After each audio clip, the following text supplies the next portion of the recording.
Exterior, yeah, let's talk about the exterior. To me, curb appeal is figuring out what you can do to the front of your house to make it feel really personal. If your house is a reflection of you and your family, you're gonna like the way it looks, and everybody else is gonna like it too. One of the ways I love to update the front of a house is by adding texture. So if the front of the house is just one material, say it's all stucco, I wanna mix it up a little bit. Adding texture where there wasn't texture before is a great way to change the look of the front of the house. I love board and batten siding because it's a really simple material, it's usually budget conscious, and it's a great accent material. They're evenly spaced strips of wood over a flat panel behind it. We're putting the battens up on this board and batten siding. This is one of those things that the value is really good. You know, like we're not spending that much money on this, but it's completely changing the exterior of this house. This is a traditional craftsman style finish, but it can be used in mid-century modern architecture. If you're going for more of a truly modern look, you can also use this material. It's great on a cottage. I use it in what I call a California craftsman all the time, so there's a lot of ways to use this material. I love using lap siding because it gives you the feeling of custom carpentry. This lap siding is gonna be the detail that sets this house apart. It's gonna look cottagey, it's gonna look craftsman. It's different than just something that's flat. It has a lot of movement to it, and it's a great way to add interest to the exterior of your house. I love adding stone to the front of a house. It's a great way to add texture, it's another material, it feels really natural. That said, I don't think you need to put it on the entire face of a house or it's gonna feel like you live in a castle. So,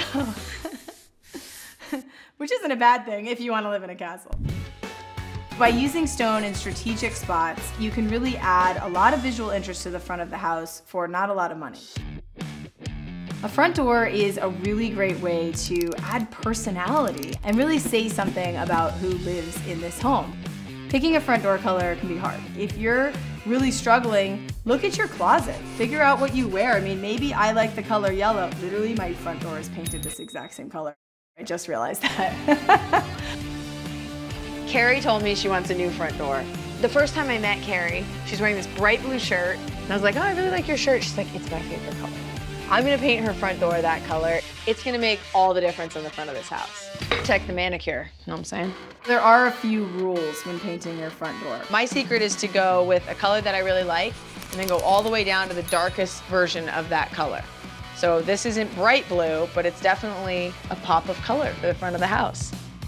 The reason I picked the bottom color is because usually it's the most saturated version of that color and it just feels a little bit richer. It has a bit more of the hue to it. So when you look at the front of the house, it reads that color, but it's not quite so jarring.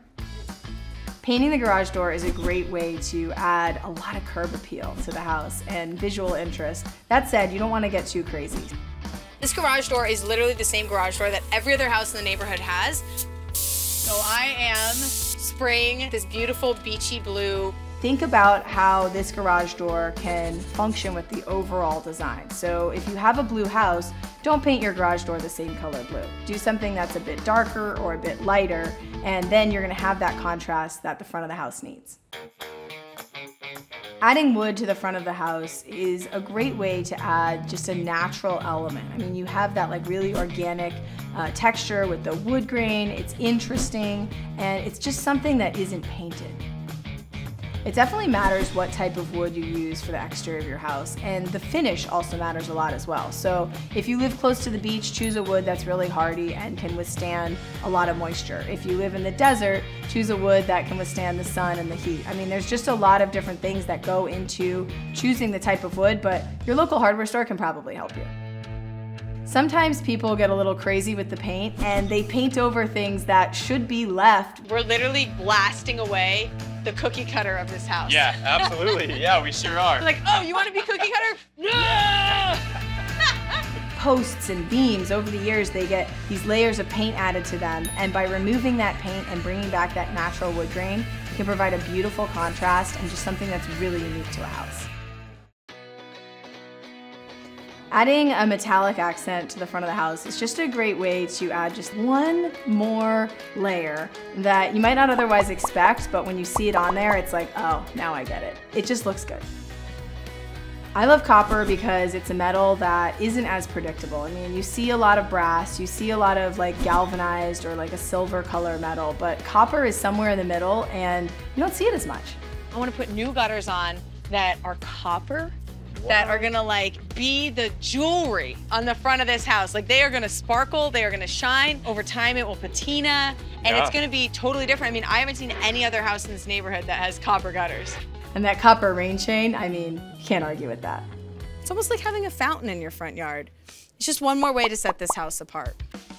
By adding copper caps to the end of these beams, I was able to just add a little bit of bling to the front of this house and really set off that Spanish hacienda style design. Right now it's shiny like a penny, but as the weather hits it, it's gonna change. Right. It will start to turn a little brown, red, and then hopefully eventually green, you know, with the patina. Oh my gosh, it's so pretty. Yeah. I can see myself. Hey, look, hey.